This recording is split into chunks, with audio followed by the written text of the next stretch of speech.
Everyone, happy Friday. I got my face made up by this beautiful filter. I love it.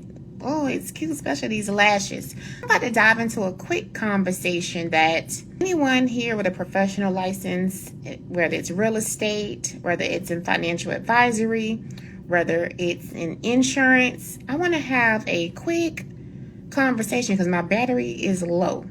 But I want to dive into when we discover a purpose, because sometimes we enter into industries, we enter into fields, not really knowing what we're stepping into. We have this amazing opportunity just to learn and to grow. What do you do when you get there and you see this problem that you feel very passionate about solving, right? I want to introduce myself to people that don't know me. I'm the managing director of the Millionaire Portfolio Group. The Millionaire Portfolio Group is a collective of business owners, licensed professionals, and community leaders. As a financial advisor, I play many hats. Opened up a independent insurance agency about 2 years ago. With that, I kind of dived into being a general agent, but my niche is in financial advisory, and that's what I'm passionate about doing. But in the meantime, I have a general knowledge on a multitude of things because I'm running a insurance agency.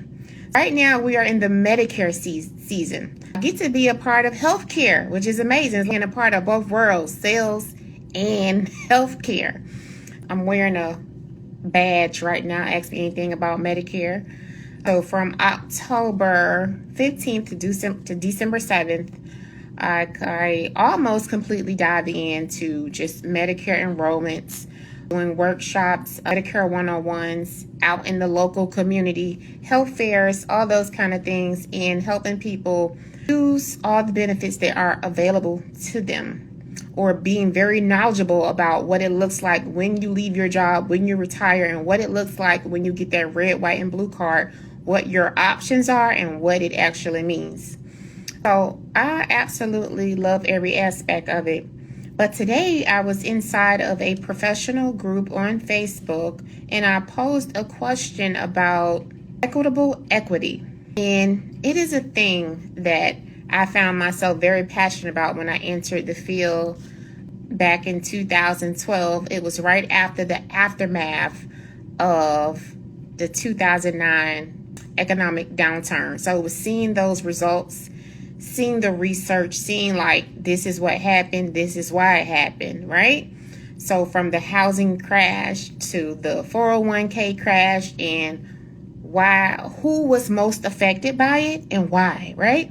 So now it's like, okay, now we could redirect, we can change how we've been operating. We can reach the people that was devastated the most and help them change the game. This is how you do it. This is how to be prepared. This is why this happened to you. All of those things, right?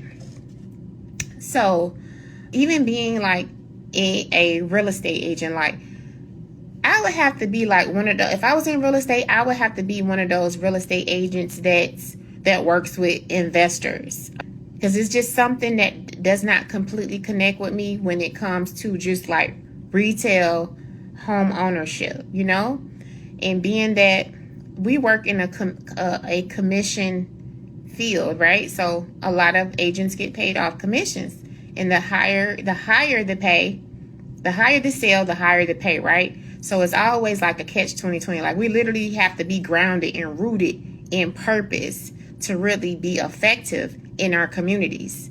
Because if we are solely money driven, then are we really solving anything in the community? Yeah.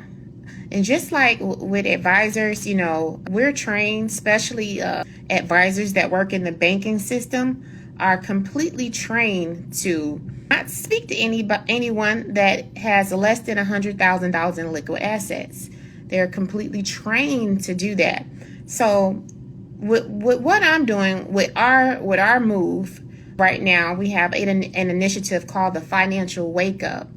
And with that initiative, we move to push the needle to address all the changes that can be made if our professionals were more equipped, where they can be in position to earn really well by doing a really good job, not just for who they work for, but more so taking on more of a fiduciary approach and doing not what's suitable, but what's actually best for their clients. And the only way to do that is have the professional to be completely empowered by them knowing their options, by having a complete transparency in the business side.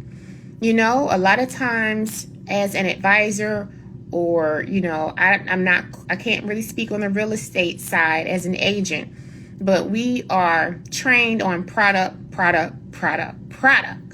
But it's very limited advice and consultancy on the business. But if we make a better business person, a better business model, then that is going to trickle down to making better plans for the consumer, better options for the consumer. And just knowing that everyone cannot absolutely afford financial services. And it's not about the money, but it's also about the time. Some people do not see financial services as a necessity.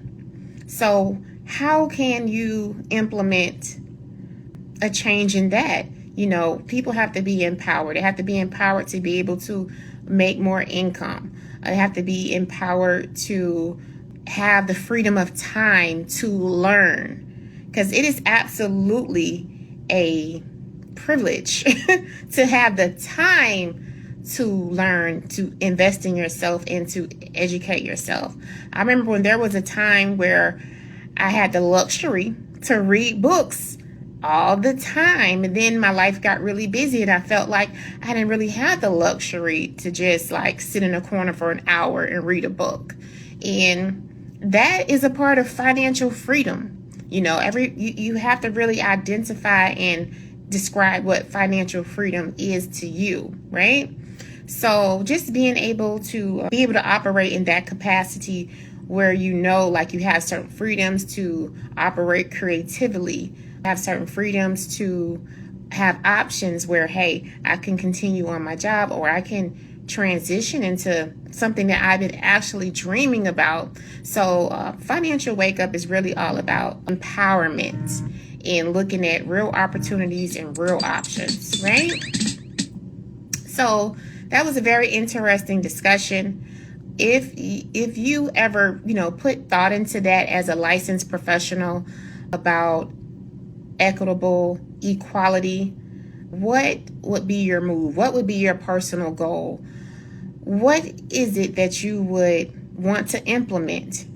If you could drop that in the comments. Just want to create a dialogue and connect with people that are like-minded, you know, because in order to make impact, this is nothing that we as a professional can do on our own. You know, in the corporate sector where I've worked in, you know, as professionals, we have quotas we have to meet. So I know with one of the companies I work with, they would actually, you could select like a nonprofit that you wanted to donate to, and they would either match your half, or you had a certain limit that you could actually direct funds to that nonprofit.